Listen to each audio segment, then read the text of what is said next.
กิจกรรมสวดมนต์พระไพรีพินาศครั้งที่27ประจำวันที่27พฤษภาคมปี2568รหัส245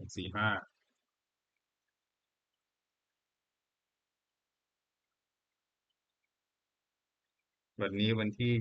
ดนี้วันที่27พฤษภาคมปี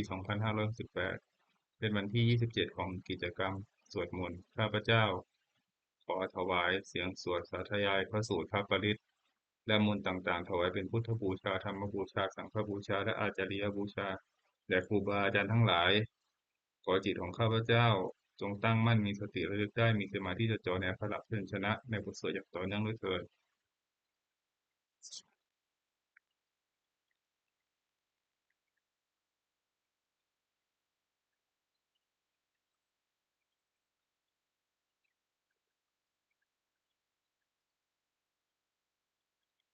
อะระหังสัมมาสัมพุทโธภควาพุทธังภควันตังอภิวาเทมิ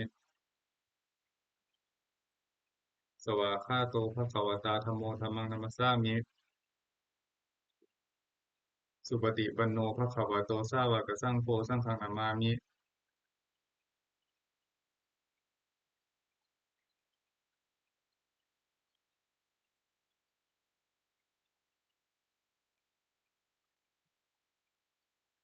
บทบูชาพระไพรีพินาศอรหังสัมมาสัมพุทโธสุติรังปรินิพพุโตผู้เนหิทรามาโนทานิปรมิหิจทิสติยาวชิวังอาหังพุทธังธัมมังสังฆังสรณังคโตปูเชมิรัตนัตตยังธัมมังจารามิโสทินาบทสวดชุมนุมเทวดาสัมมันตาจักรวาเลสุอัตราคัจฉันตุเทวตาสัทธัมมังมุนิราชาสะสุนันตุสัพพโมคทังสกเคกาเมจารูเปคิริสิขรัตเตจันตลิเขวิมาเนทีเปรตเทจักขาเมตารุวนาคหาเนเคหาวัตถุหิเกเตอุมมาจยันตุเทวาชาลถาลวิสเมยะขะคันธปนาคาอิทันตาสันติเกยังมุนิวะระวจนังสาทโวเมสุนันตุธรรมสวนากาโลอายัมปทันตาธรรมสวนากาโลอายัมปทันตาธรรมสวนากาโลอายัมปทันตา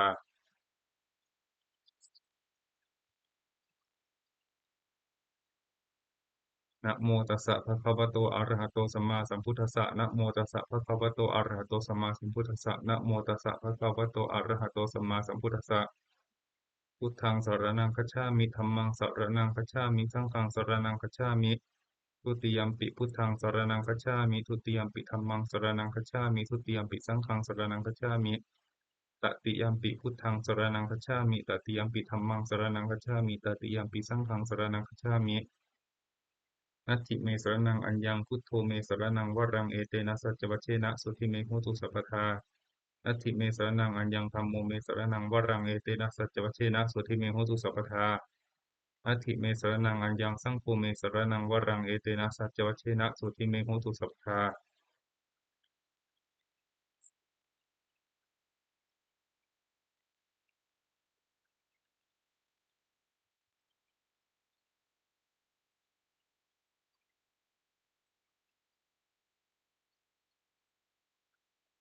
บทสวดติรัตนปนามคาถา พุทธังนะเมรัตนภูตะสรีระจิตตังธัมมังนะเมรัตนภูตะวิสุทธิสารังสังฆังนะเมรัตนภูตะสุสีลทิฏฐิเอตังนะเมติรัตนังรัตนัตยวหังสัมมาสัมโมสริตะวัตถุวิเศษภูตังอัญโยยายุตตะปุณะโยคาวสัพพวัตตังอัสมิงตะยัมหิปิตะเทวะยถาติทันเดเอกังวินาตทิตะเรสะมะสัมภเวนะโลกา โลโลเกกทาจิจจิเรนจปาตุภูตังคัมภีรยานวิสยังอติทุตถสัทถังวินยูหิปันดิตชะเนหิวิชัญญรูปังโลกามิเกหิจิกทัญจุปลัพพนิยังเกสัญจิสุทธุวิดิตังกุณกายตายะนานาเมหิเยวะชนะตายะสุวิสุตัมปิสมุปสสตังนามัสสิสุทธปัสสาทฐานัง ปุญญติกานะมัสสมุตสัมมปุณณภูมังทุกขาปะมุจจะนะมุขะสรนังคตานังปูชาระเหสุปรมังอภิปูชเนยังนิพพานะสัจฉิกิริยายุปานิสยถังสัมมากิเลสมะละโสทะอะสิทธิยาจะสาธุหิอัตถกุสะเลหุปะเสวนียังป าเนหิจาปิสรณังคัมมะนียะเมวะตัสมาหิตังติรัตนังสรณังคตัมหะรัตตินทิวังคณเนสุมนัสสะนามัสสมานาปูเชมะจาปิสัสสตังสุปสันนจิตราตัฏฐานุปาริจริยาสัทธารตาจะปุญเยนะตัทธสุกะเตนะสุขีภเวมุเตเชนะตัสสะจะสัทธาปิสุวัตถิโหตุโยเจทะธัมมวินะยัมหิปนามะภูปมานะภูโตโลกุตราภิสัมมาโยนิยโตสุโพชฌังตโสปนิสสยะจะยายะอายัมปิโหตุวัตถุตะเยปริจิตโตสุปสาทกาโร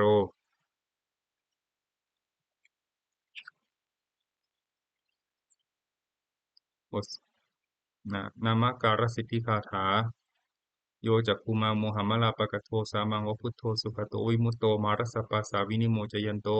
ปาเปสิเขมังชนะตังวิเนยยังพุทธังวรันตังสิรสานามามิโลกัสสานาทันจาวินัยกันจะตันเตหะสะเมชะสิทธิโหตุสัพพันตรายาจาวินาสเมตุธัมโมทะโชโยวิยตัสสะสัทธุทัสเสสิโลกัสสาวิสุทธิมักกังนิยานิโกธรรมะทารสทธารีสาตาวะโหสันติกโรสุจินโนธัมมังวรันตังสิรสานามามิ โมหปทาลังอุปสันตทาหังตันเตชะสามิเชยสิทธิโหตุสัพพันตรายาจาพินัสเมนตุปัทมเสนาสุขตานุโพโยโลกัสสะปะปุปะกิเลสเชตาสันโตสยังสันตินิโยชโกจะสวาคาตธรรมังวิธิตังกโรติสังฆังวรันตังสิรสานามามิพุทธานุพุทธังสมาสีลทิทิงตันเตชะสามิเชยสิทธิโหตุสัพพันตรายาจาพินัสเมนตุบทสวดนะโมการะอัฏฐกคาถานะโมอะระหะโตสัมมาสัมพุทธัสสะมเหสีโนนะโมอุตตมะธัมมัสสะสวากขาตเสวะเตนิทะนะโมมหาสังคัสสะปิวิสุทธัสสีละทิฏฐิโนนะโมโอมาตยารัตถัสสะรัตนัตยัสสะสาธุกังนะโมโอมะคติตัสสะตัสสะวัตถุตยัสสะปินะโมการะปะภาเวนะวิคัจฉันตุอุปทวานะโมการานุภาเวนะสุวัตถิโหตุสัพพทานะโมการะสะเตเชนะวิธิมหิโหมิเตชวาบทสวดมหาสมัยสูตร เอวัมเมสุตังเอกังสมยังภควาสเกสุวิหารติกปิลวัตถุสมิงมหาวเนมหาตาภิกขุสังเคนะสทิงปัญจมเตหิภิกขุสเตหิสพเพเหวะอรหันเตหิทัสสหิจโลกธาตุหิเทวตาเยปุเยนะสนิปติตาหุนติภควันตังทัสนายภิกขุสังคัญจะอัทโคจตุนังสุทาวาสกายิกานังเทวานังเอตทังโหสิอายังโคภควาสเกสุวิหารติกปิลวัตถุสมิงมหาวเน มหาตาภิกขุสังเคนะสัทธิงปัจจมตติหิภิกขุสเตหิสัพเพเหวะอรหันเตหิทัสสหิจโลกธาตุหิเทวตาเยปุเยนะสนิปติตาหุนติภควันตังทัสนายภิกขุสังคัญจะยันนูนะมะยัมปิเยนะภควาเตนุปสังกเมยามะอุปสังกมิตวาภควาโตสันติเกปเจกขัทธาปัสเสยมาติอัตโคตาเทวตาเสยธาปีนามะพลวาปุริโสสมิงจิตังวาพาหังปัสสะเรยะปัสสาริตังวาพาหังสมิงเชยะเอวเมวะสุทธาวาเสสุเท เอเวสุอันตรหิตาภควโตปุระโตปตุระหังสุอัตโคตาเทวตาภควันตังอภิวาเทตวาเอกมันตังอัตถังสุเอกมันตังทิตาโคเอกาเทวตาภควโตสันติเกอิมังกทังอภาสีมหาสัมมาโยปวานัสมิงเทวกายาสมาคตาอาคาตัมหะอิมังธรรมะสมยังทักิตาเยวะปาราชิตสังคันติอัตโคอปราเทวตาภควโตสันติเกอิมังกทังอภาสีตัตระติขโวสมาทหังสุจิตตังอัตตโนอุชุกะมะกังสุ สารทิวเนตานิกเหตวาอินทริยานิรักันติปันดิตาติอัทโคอปราเทวตาภควโตสันติเกอิมังกทังอภาสิเยตวาคีลังเทตวาปาลีกังอินทคีลังโอหัจจามเนชาเยจารันติสุทาวิมาลาจักขุมัตตาสุทันตาสุสูนาคาติอัทโคอปราเทวตาภควโตสันติเกอิมังกทังอภาสิเยเกจิพุทธังสารนังคตาเสนาเตคามิสันติอปายภูมิงปหายามนุสังเทหังเทวกายังปริปุเรสันติติ อัตถโคภควาภิกขุอมันเตสิเยกุเยนะภิกขเวทัสสุโลกธาตุสุเทวตาสนิปติตาหุนติตถาคตังทัสสนายภิกขุสังคัญจะเยปิเตภิกขเวอหิสุงอติตมัฏฐานังอรันโตสมาสัมพุทธาเตสัมปิภควันตานังเอตปรมะเยวะเทวตาสนิปติตาอหิสุงเสยถาปิไมหังเอตระหิเยปิเตภิกขเวภวิสสันติอนาคตมัฏฐานังอรันโตสมาสัมพุทธาเตสัมปิภควันตานังเอตปรมะเยวะเทวตาสนิปติตาภวิสสันติ เสยถาปิไมหังเอตระหิอจิกิจสามิภิกขเวเทวกายานังนามามิกิตยิสสามิภิกขเวเทวกายานังนามามิ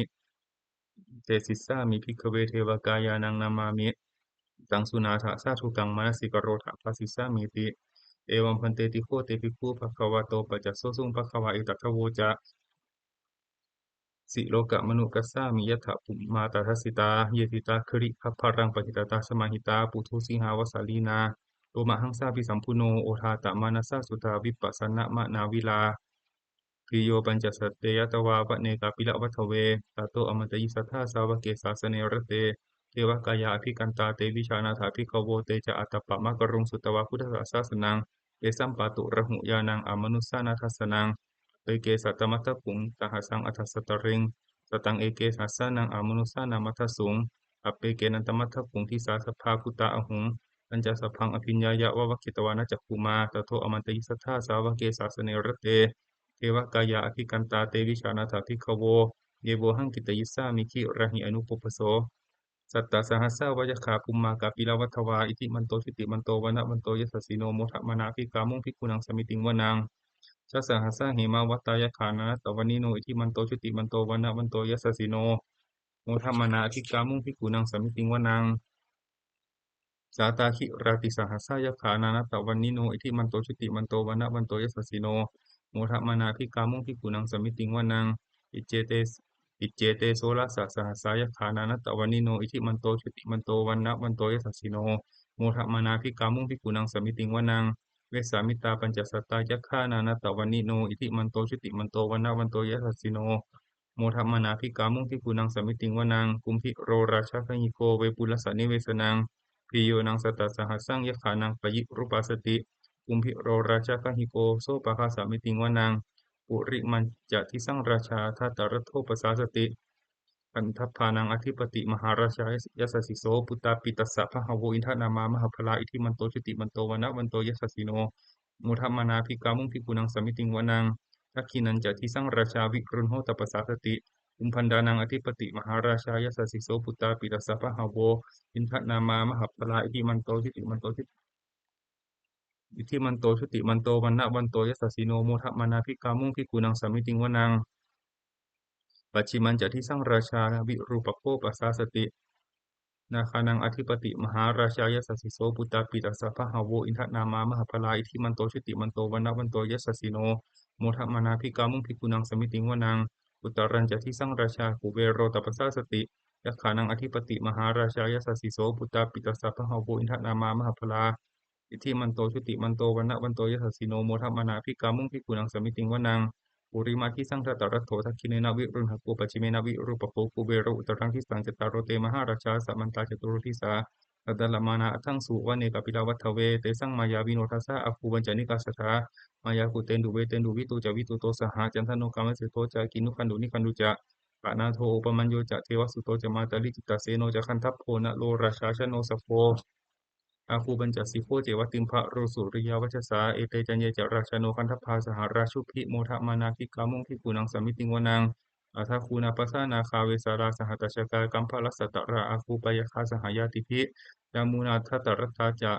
อาคูนาคายสัสสิโนเอราวันโนมหานาโคโซปะคาสามิติงวนังเยนาคราเชสหสหรันติอิภาติชาปกิวิสุทธจักโข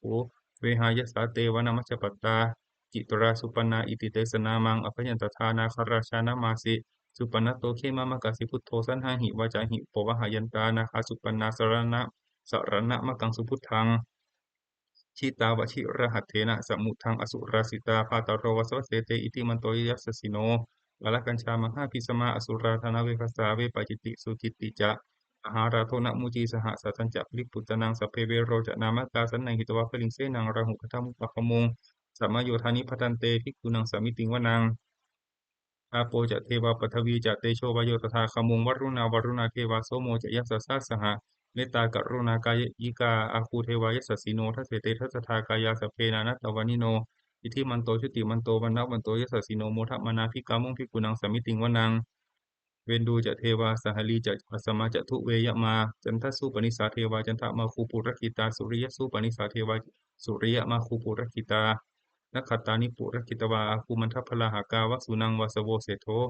สกโกปะคปุรินทโททัสเสเตทัสสากายาสเพนานัตตวานิโนอิทิมันโตชุติมันโตวันนะวันโตยัสสสีโนโมทัมมานาภิกามุงภิกขุนังสามิติงวนัง อาทาคูสาคูเทวาชลามกิสิการิวะอริตากาจะโรชาจะอุมาบุพานิพาสิโนวรุณาสาธรรมจะอจิตตาจะอเนชกาสุเลยะรุจิราอาคูวาสาวเนสีโนทัสเสเตทัสสากายาสพเพนานัตตวานิโนอิทิมันโตชุติมันโตวันนะวันโตยัสสสิโนโมทะมานาภิกามุงภิกขุนังสมิติงวนัง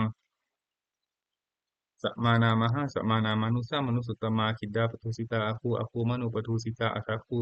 ประโยเทวาเยจารุหิตวาสิโนอารัคามหาปารัคาอาคูเทวายสัสสิโนทัสเสเตทัสสะทากายาสพเพนานัตตวันิโนอิทิมันโตชุติมันโตวันนะวันโตยัสสสิโนโมทะมานาภิกามุงภิกขุนังสมิติงวนังสุกากะรุมหะอรุณาอาคูเวคานาสสหะโอทาตะไคหะปะโมคาอาคูเทวาวิจักขานาสัทธามตาหารัคจามิสกายยัสสสิโน ตนะยังอาคาปชุนโนโยทิสาอภิวัสสติทัสเสเตทัสสะชากายาสพเพนานัตตวันิโนอิทิมันโตชิติมันโตวันนะวันโตยัสสสิโนมุทะมานาภิกามุงภิกขุนังสมิติงวนังเขมิยาตุสิตายามากัตถกาจยัสสสิโนลัมพิตกาลมัสเสธาโชตินามาจะอาสวา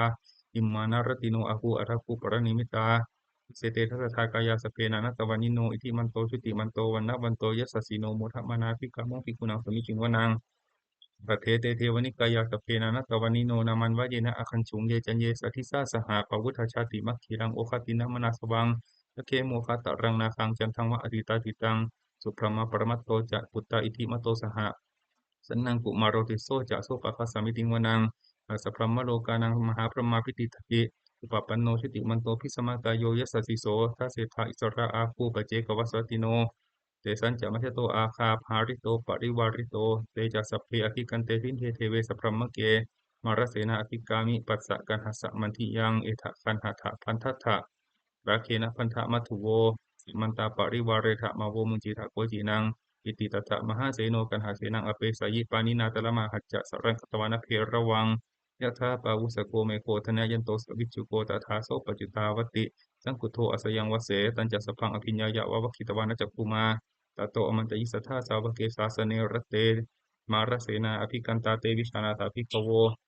เอจะอาตาปะมะกรุงสุตวาพุทธศาสนาวิตระหิปกามุงเนสังโลมาปิอินชยุงสัพเพวิจิตาสังขามาพยาติตายสัสสิโนโมทันติสาภูเตหิสาวกาเตชะเนสุตาติบทสวดมังคลสุตตัง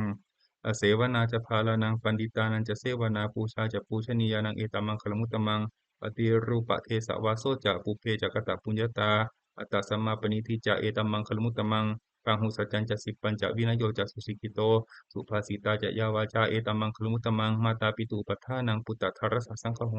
อานาคูลาจะกัมมันตาเอตมังคลมุตตมังทานันจะธรรมจริยาจะยาตการจะสังฆโหอนวัชชานิกัมมานิเอตัมมังคลมุตตมังอรติวิรติปาปามัชฌปานาจะสัญญโมอัปปมาโทจะทำเมสุเอตัมมังคลมุตตมังคารโวจะนิวาโตจะสันตุติจะกตัญญูตากาลินธรรมะสวนังเอตัมมังคลมุตตมัง ทันทีจะโสวจัสสตาสัมมานานันจะทัสสนังกาเลนะธรรมสสากชาเอตัมมังคลมุตตมังอโปจะพรหมจริยันจะอริยสัจจานัสสนังนิพพานัสสชิกิริยาจะเอตัมมังคลมุตตมังพุทธัสสะโลกธรรมเมหิจิตตังยัสสะนกัมปติอโศกังวิรชังเขมังเอตัมมังคลมุตตมังเอตาทิสานิกตวานะสัพพัทธะมะปะราชิตาสัพพัทธะโสทิงกัจฉันติตันเตสังมังคลมุตตมันติบทสวดรัตนปริต ยังกินจิวิตตังอิทาวาหุรังวาสเคสุวายังรัตนังปณิตังนะโมสมังอธิตถาคเตนะอิทัมปิพุทเทรัตนังปณิตังเอเตนะสัจเจนะสวัสดิโหตุขะยังวิระคังอมตังปณิตังยทัชกาสกยมุนีสมาหิโตนะเตนะธรรมเมนะสมัจจิกินจิอิทัมปิธรรมเมรัตนังปณิตังเอเตนะสัจเจนะสวัสดิโหตุยังพุทธเศรษโทปริวันนายีสุจิงสมาธิมานันตริกัญญมาหุสมาธินาเตนะสมโมนวิชติอิทัมปิธรรมเมรัตนังปณิตังเอเตนะสัจเจนะสวัสดิโหตุเยปุคละอัฏฐส เยปุคละอัฏฐสตังปัสสัทธาจตาริเอตานิยุคานิโหนติเอทัคคิเนยาสุขตัสสะสาวกาเอเตสุทินานิมหาพลานิอิทัมปิสังเครัตนังปณิตังเอเตนะสัจเจนะสวติโหตุเยสุปยุตตามนัสสะทังเหนะนิกามิโนโคตมัสสะสนังหิเตปฏิปตะอมตังวิคัยหรัตถามุทานิพุติงพุญชมานาอิทัมปิสังเครัตนังปณิตังเอเตนะสัจเจนะสวติโหตุขีนังปุระนังนวังทิสัมภวังวิรัตตจิตตายติเกภวสมิงเตขีนพิชา อวิรุณหิฉันทานิพันติทีรายถายังปฏิโปอิทัมปิสังเครัตนังปณิตังเอเตนะสจเจนะสปฏิโหตุบทสวดธรรมบทสหสวัสดิ์ตาหเวชิตังเสยโยยาจายังอิตราปชาอัตตะทัน อัตตะทันตัสสะโพสัสสะนิจจังสัญญาตจาริโนเนวะเทโวนะกันทัพโพนะมาโรสหพรหมุนาชิตังอปชิตังกยิราธารูปัสสะชันตุโนบทสวดเกสพุทธสูตรอาสิตะมิทังเตนะภควตาชานตาปัสสตาอรหัตตาสัมมาสัมพุทเทนะเอถะตุมเหมาอนุสเวนะมาปะประมะปรายะมาอิติกิรายะมาปิตะกะสัมปทาเนนะมากะเหตุมานายะคะเหนะมาอาการะปริวิตะเกนะมาอิทธินิชานะขันติยามาภัพพรูปตายะมาสัมมโนโนครุ ยถาตุเมเหตนาวะชะเนยถะอิเมธัมมาอกุศลาอิเมธัมมาสาวัชชาอิเมธัมมาวินยูครหิตาอิเมธัมมาสามัตตาสมาทินนาอหิตายะทุกขายะสังวัตันติอัฏฐตุเมเหปัชชะเหยถะยถาตุมเหอัตตนาวะชาเนยถะอิเมธัมมากุศลาอิเมธัมมาอนาวชชาอิเมธัมมาวินยูปัสสทธาอิเมธัมมาสัมมัตตาสมาทินนาหิตายะสุขายะสังวัตันติอัฏฐตุเมเหอุปสัมปชชะวิหะเรยถาติบทสวดอุปเนยสูตรอุปนิยติชีวิตตมัปปมายังชรูปนิตัสสะนสันติตานาเอตังพยังมรณเนเปคมาโนปุญญานิกยิราถสุขาวหานิอุปนิยติชีวิตตมัปปมาชีวิตตมัปปมายังชรูปนิตัสสะนสันติตานาเอตังพยังมรณเนเปคมาโนโลกามิสังปชะเหสันติเปโขโยทะกายเยนะสังยโมวาจายะอุทาเจตสาตังตัสสะเปตัสสะสุขายะโหติยังชีวมาโนปะกะโรติปุญญังธัมโมหะเวรคติธรรมจาริงธัมโมสุจินโนสุขมาวหาติเอสานิสังโสธัมเมสุจินเนนะทุกขติงคัจฉติธรรมจารีสัพเพสังขาราอนิจจาติยถาปัญญยปัสสติอัฏฐานิปินตติทุกเขเอสามโควิสุทธิยาสัพเพสังขาราทุกขาติยถาปัญญยปัสสติอัฏฐานิพินตติทุกเขเอสามโควิสุทธิยาสัพเพธัมมาอนัตตาติยถาปัญญยปัสสติอัฏฐานิพินตติทุกเขเอสามโควิสุทธิยาบทสวดอปนกชาดกอปนกฐานาเมเกทุติยังอหุตกิกาเอตทัญญายะเมธาวีตังคันเหยะอปันนกังพังเวสรนังยันติปปตานิวนานิจาอารามรุขเจตยานิมนุสสาพยตชิตา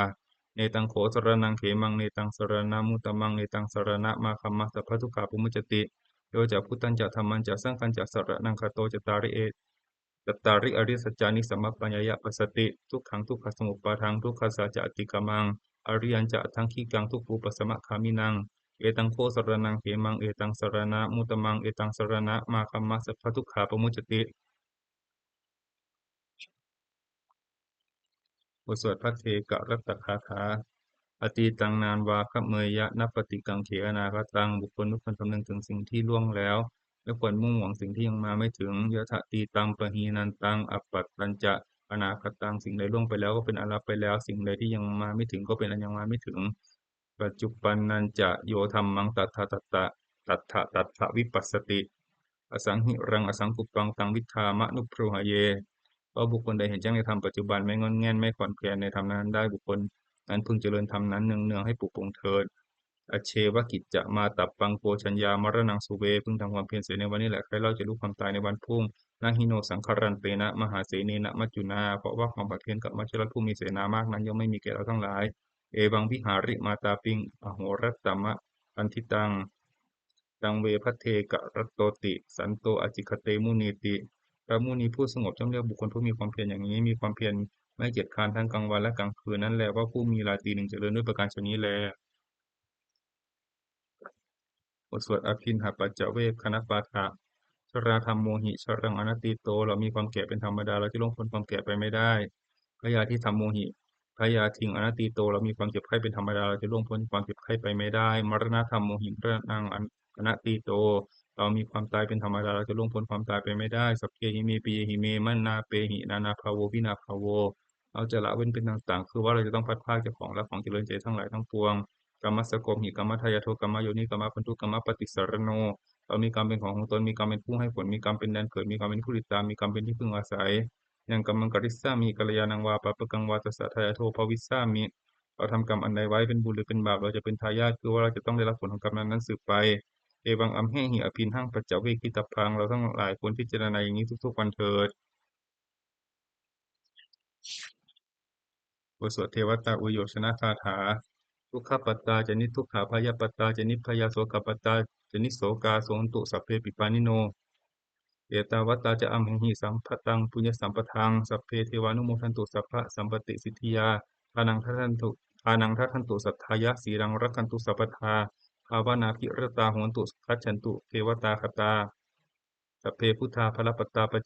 จเจกานันจะยังพลังอรันตานันจะเตเชนะรักขังพันธามิสัพพโส บทสวดเทวตาปฏิภาณคาถายาเทวตาสันติวิหารวาสินีตูเปคะเรโพธิคะเรตหิงตหิงตาธรรมทานเนนะภวันตุปูทิตาสุทิงกรณเตถาวิหารมันดาเลเทราจะมัชฌานาวกาจะพิกขโวสารามิกาธนปฏิอุปัสสกาขามาจะเทสานิขามาจะอิสราสันปานภูตาสุขิตาภวันตุเตชลาผู้ชาเยปิจะอันดาสัมภวาสังเสทชาตาอัคาโวปปาติกานิยานิกังธรรมวรังปฏิเจเต สัพเพปิทุกขสักการนตุสังขยังทาตุจิรังสตังธรรมโมธรรมัทราจะปุคลาอังโฆโหตุสมัคโควะอัฏฐายะจะหิตายะจะอัมเหรัคตุสัทธมโมสัพเพปิธรรมจาริโนพุทธิงสัมปาปุเนยามะธรรมเมอริยปเวทิเต สวดสัพพะปฏิภาณคาถาปุญญสิทธานิกตัสสะยานัญญานิกตานิเมเตทันจักขทิโนโหนตุตตานันตปมานกาเยปิยาคุณวันตาจะไมหังมาตาปิตาทายโยทิฏฐาเมจยทิฏฐาวปาอัญเยมัชตะเวริโนสัตตาทิตันติโลกัสสมิงเตภุมมาจตุโยนิกาปัจเจกจตุโวการาสังสรันตาภวาภเวยาตังเยปฏิทานัมเมอนุโมทันตุเตสยังเยจิมังนปชานันติเทวาเตสังนิเวสยุง มายาทินานะปุญญานังอนุโมทนาเหตุนาสัพเพสัตตาสัทธาโหนตุอาเวราสุขชีวิโนเขมะปะทัญจะปะปนตุเตสาสาสิจตังสุภา ขอสัตว์ทั้งหลายไม่มีที่สุดไม่มีประมาณจงเป็นผู้มีส่วนแห่งบุญที่ข้าพเจ้าได้ทำในบัดนี้และแห่งบุญทั้งหลายอื่นที่ข้าพเจ้าได้ทำไว้ก่อนแล้วคือชนเหล่าใดผู้เป็นที่รักผู้มีคุณมีมารดาและบิดาของข้าพเจ้าเป็นต้นที่ข้าพเจ้าได้เห็นหรือแม้ไม่ได้เห็นก็ดีและสัตว์ทั้งหลายอื่นที่เป็นกลางหรือมีเวรกันตั้งอยู่ในโลกสัตว์ทั้งหลายตั้งอยู่ในโลกอยู่ในภูมิทั้งสามอยู่ในกำเนิดทั้งสี่มีขันธ์ห้าและขันธ์หนึ่งและขันธ์สี่กำลังท่องเที่ยวอยู่ในภพน้อยภพใหญ่สัตว์เหล่าใดทราบกันให้ส่วนบุญที่ข้าพเจ้าแผ่ให้แล้วขอสัตว์เหล่านั้นจงอนุโมทนาทานเองเถิดส่วนสัตว์เหล่าใดที่ยังไม่ทราบกันให้ส่วนบุญของข้าพเจ้านี้ขอเทวดาทั้งหลายจงบอกแก่สัตว์เหล่านั้นให้รู้ว่าเหตุคืออนุโมทนาบุญทั้งหลายที่ข้าพเจ้าแผ่ให้แล้วขอสัตว์ทั้งปวงจงอย่ามีเวรอยู่เป็นสุขเสมอเถิดและจงถึงทางอันเกษมเถิดขอความปรารถนาอันดีของสัตว์เหล่านั้นจงสำเร็จเถิด ด้วยอนุภาพแห่งสัจจะอธิษฐานด้วยอนุภาพแห่งความเพียรและอานิสงส์แห่งการบูชาพระรัตนตรัยด้วยการสวดสาธยายบทสวดมนต์พระสูตรพระปริตและพระคาถาเหล่านี้ขอความสุขสวัสดีจงมีแก่ข้าพเจ้าขอให้ข้าพเจ้าพ้นจากทุกภัยทั้งปวงขอให้ข้าพเจ้าเจริญทั้งทางโลกและทางธรรมขอสวยเทพเทวาทั้งหลายโปรดอนุโมทนาในการสวดสาธยายมนต์และธรรมะเหล่านี้เมื่ออนุโมทนาแล้วโปรดอำนวยพรให้แก่ข้าพเจ้าและวัตถุมงคลพระกิ่งพลิพินาศโดยมูลนิธิสมเด็จพระญาณสังวรวัดบวรนิเวศวิหาร ตลอดจนวัตถุมงคลทั้งหลายที่สามสิ่งสร้างขึ้นทั้งที่ผ่านมาและในอนาคตจงให้เปี่ยมด้วยอานุภาพแห่งพระฤทธิ์และคำมงคลในพระคาถาต่างๆขอจงสำเร็จศักดิ์สิทธิ์ทุกประการเถิด